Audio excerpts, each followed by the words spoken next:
This is Section A of my self-film assignment.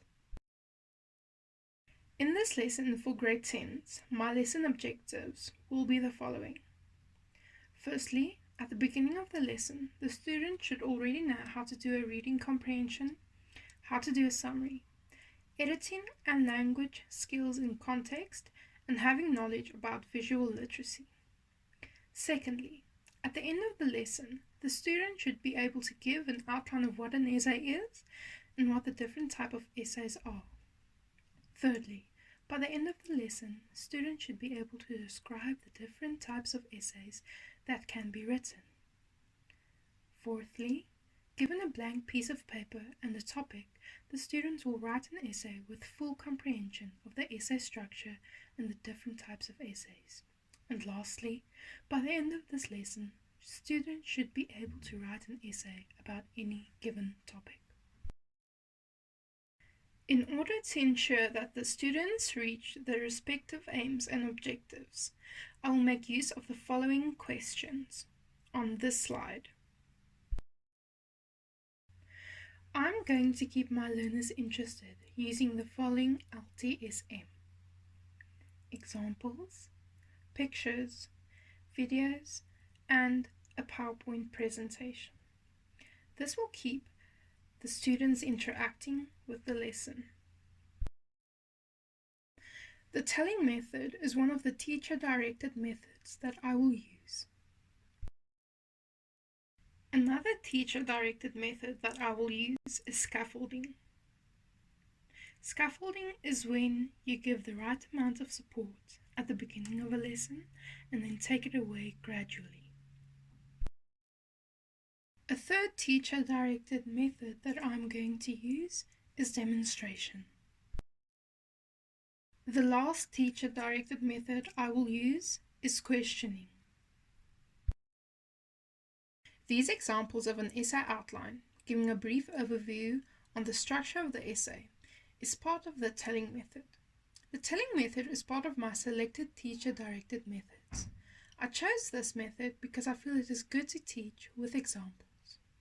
I will orally discuss the outline with them while they are able to see an example, keeping them engaged with the lesson. Just as mentioned in the previous slide, the examples will keep the students engaged with the lesson while I orally go through the parts of an essay with them, referring to the introduction, body, and conclusion as I go along. I will be using the demonstration method throughout my lesson. It is a teacher-directed method that I have chosen. It will be structured as follows. There will be a voiceover on the PowerPoint presentation where I will go through the whole lesson with the students.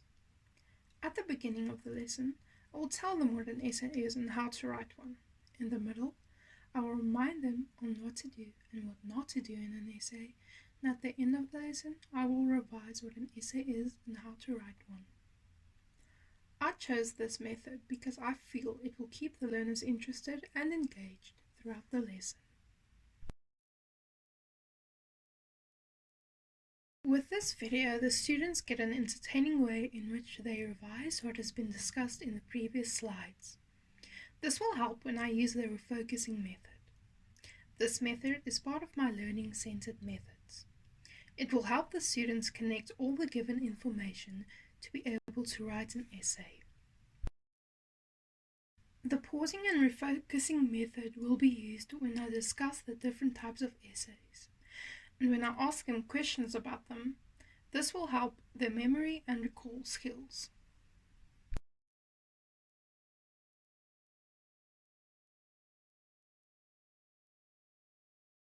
One of the learner-centered methods that I will be using is discussion. The second learner-centered method that I will be using is the cooperative learning method. I'm going to make use of the discussion method in my lesson, referring to the class activity. This method is part of my selected student-centered methods. There are two parts of this method that I will be discussing. Firstly, the brainstorming exercise.